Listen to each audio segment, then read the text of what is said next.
बड़ी जानकारी आपको दे दें, नोटबंदी पर सुप्रीम कोर्ट में बेहद ही महत्वपूर्ण दिन है आज। नोटबंदी पर केंद्र सरकार का फैसला सही, ये बड़ी जानकारी इस वक्त की सुप्रीम कोर्ट से आपको बता दें। नोटबंदी पर फैसला सुना दिया गया है।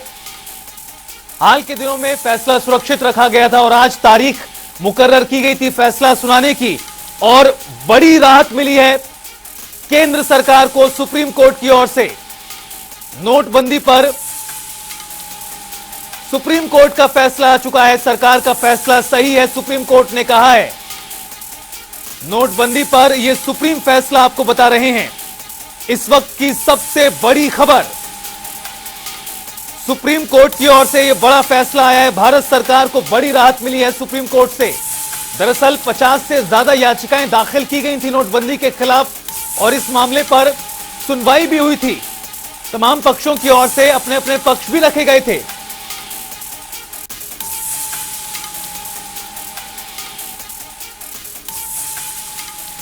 और इस खबर पर ज्यादा बातचीत के लिए हमारे साथ समाचार संपादक वरुण गोयल जी जुड़ रहे हैं। वरुण जी, बेहद ही बड़ा दिन आज का, चूंकि कई याचिकाएं दाखिल की गई थी और सुप्रीम कोर्ट की ओर से बड़ी राहत केंद्र सरकार को मिली है।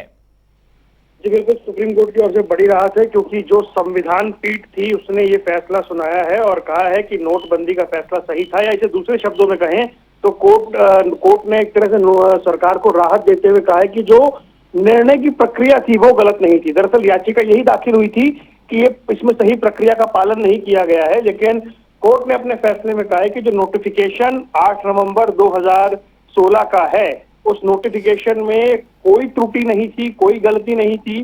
सुप्रीम कोर्ट के 5 जजों की जो संविधान पीठ है उसने फैसला सुनाया है और उसने कहा है कि नोटिफिकेशन में कोई त्रुटि नहीं थी, यानी नोटबंदी का जो फैसला है वो सही है। सुप्रीम कोर्ट से केंद्र सरकार को बड़ी राहत मिली है। Justice S.A. नजीर की अध्यक्षता वाली 5 जजों की संवैधानिक बेंच ने इस पर फैसला सुनाया है। डिटेल्स अभी आना बाकी है, लेकिन फिलहाल ये हम कह सकते हैं कि केंद्र को बहुत बड़ी राहत मिली है, केंद्र सरकार को, और जो सवाल उठाए जाते थे उन पर भी एक तरह से विराम लगा है, क्योंकि सुप्रीम कोर्ट ने कह दिया है कि निर्णय प्रक्रिया बिल्कुल सही थी, उसमें कोई गलती नहीं थी, नोटिफिकेशन में कोई त्रुटि नहीं थी, यानी जो नोटबंदी का फैसला है उसे सही फैसला एक तरह से माना गया है। आपको बता दें कि इसमें ये जो पूरा फैसला आया है इसका ऑर्डर रिजर्व रखा गया था एक लंबी सुनवाई के बाद, और 2000 के फैसले को चुनौती दी गई थी। जो जितनी भी याचिकाएं आई थी उन सबकी दलील सुनने के बाद कोर्ट ने फैसला सुरक्षित रख लिया था। सेंटर की ओर से ये कहा गया था, आपको बता दें कि जो याचिका थी वो कहा गया था कि ये गंभीर रूप से दोषपूर्ण सरकार का फैसला था और इसमें सरकार ने नियमों का पालन नहीं किया, क्योंकि ये केवल RBI के केंद्रीय बोर्ड की सिफारिश पर सरकार ऐसा कर सकता है। लेकिन अब जब इस पूरे मामले पर जो फैसला आया है वो सरकार के पक्ष में गया है और 5 जजों की संवैधानिक पीठ ने फैसला सुनाया है और एक तरह से सरकार को न सिर्फ बड़ी राहत दी है बल्कि स्पष्ट भी कर दिया है कि उस वक्त किसी भी तरीके की कोई त्रुटि सरकार की ओर से नोटिफिकेशन में नहीं हुई थी। वरुण जी, जो फैसला आज आया है इसके मायने काफी आने वाले दिनों में भी निकाले जाएंगे और लगातार इस पर प्रतिक्रियाएं भी देखने के लिए मिलेंगी, चाहे वो राजनीतिक तौर पर हो या फिर जो इकोनॉमी के लोग होते हैं उनकी तरफ से टिप्पणियां देखने के लिए मिले। लेकिन बड़ा सवाल यह भी था कि जिस तरह से सुनवाई चली इस पूरे मामले को लेकर, तमाम पक्षों की दलील जो थी वो सुनवाई के दौरान देखने के लिए मिली, यानी कहीं ना कहीं इस फैसले को सही मानने के साथ साथ सरकार की दलीलों को भी स्वीकार किया गया। जो सरकार की ओर से दलीलें पेश की गई थी, चाहे वो काले धन को समाप्त करने के लिए हो या फिर जिस तरह से सरकार ने दलील ये भी दी थी कि जो टेररिज्म है उसको खत्म करने का काम भी इस फैसले के जरिए हुआ है। देखिए, इसमें कुछ पॉइंट्स थे। जो सबसे महत्वपूर्ण बात यह थी कि जब कुल मिलाकर 58 याचिकाएं सरकार के फैसले के खिलाफ कोर्ट में दाखिल की गई थी और इन याचिकाओं में तर्क ये दिया गया था कि सरकार ने सोच समझकर फैसला नहीं लिया, इसलिए भले ही, क्योंकि कोर्ट की ओर से भी कहा गया कि अभी पुरानी बात हो गई है, लेकिन याचिकाओं में कहा गया था कि कम से कम अदालत नोटबंदी के फैसले को गलत कहे और इस फैसले को रद्द करे, अपनी तरफ से रद्द करे। उसके बाद सेंटर ने तर्क दिया था कि ये इस मामले में ठोस राहत नहीं दी जा सकती, अगर इसमें कोई भी इस तरह का फैसला कोर्ट लेता है तो फिर ये घड़ी को पीछे ले जाने जैसा होगा। फिर 5 सदस्यों की 5 जजों की संवैधानिक पीठ थी उसने तमाम दलीलें सुनी और 7 दिसंबर को जो था ऑर्डर वो रिजर्व कर दिया था। आपको बता दें कि सेंटर ने ये कहा था कि ये बिल्कुल प्लान तरीके से किया गया है, ये अचानक नहीं हुआ, ये काला धन, आतंकवाद जिसका आप जिक्र कर रहे हैं, टैक्स चोरी, उनके खतरों से निपटने के लिए किया गया था।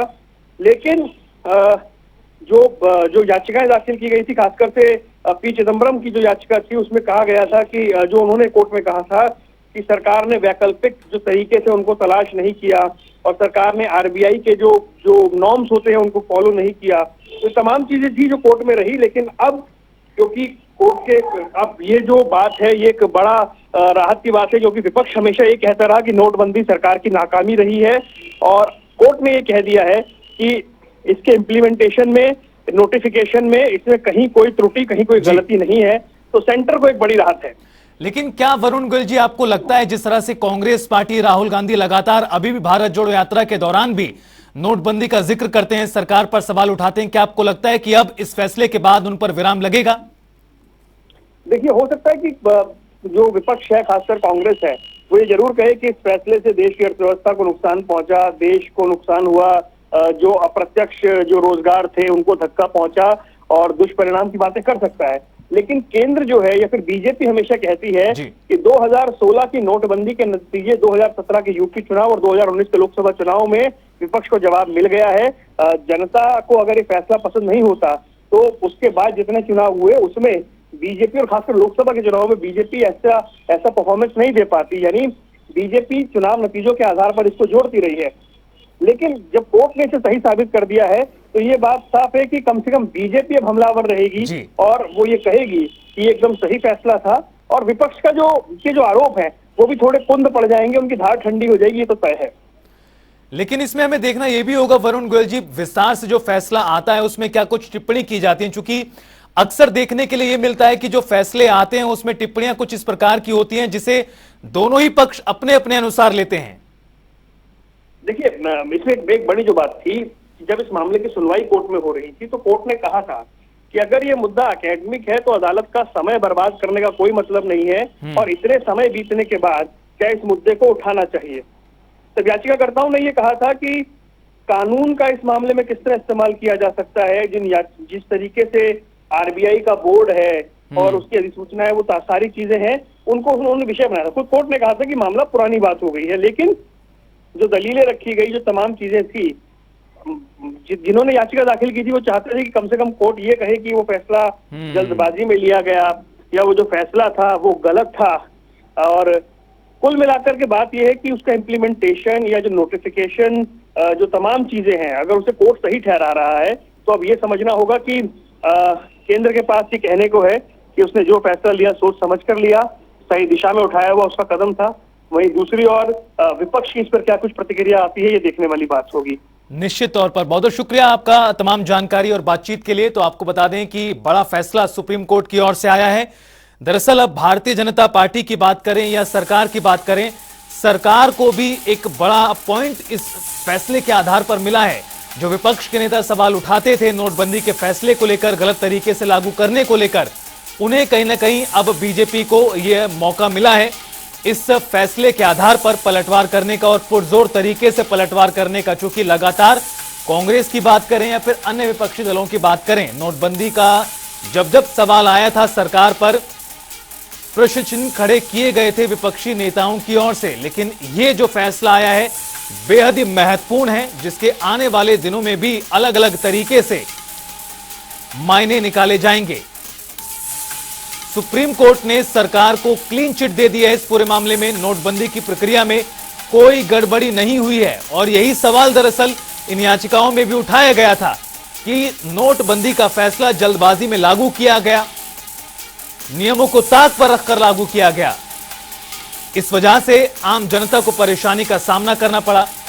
बहरहाल अब उन तमाम बातों को पीछे छोड़ते हुए सुप्रीम कोर्ट की ओर से जो फैसला आज आया है वो बेहद महत्वपूर्ण और सरकार को बड़ी राहत कहीं ना कहीं इस फैसले के जरिए भी मिली है। साल 2016 में आपको बता दें नोटबंदी का फैसला किया गया था।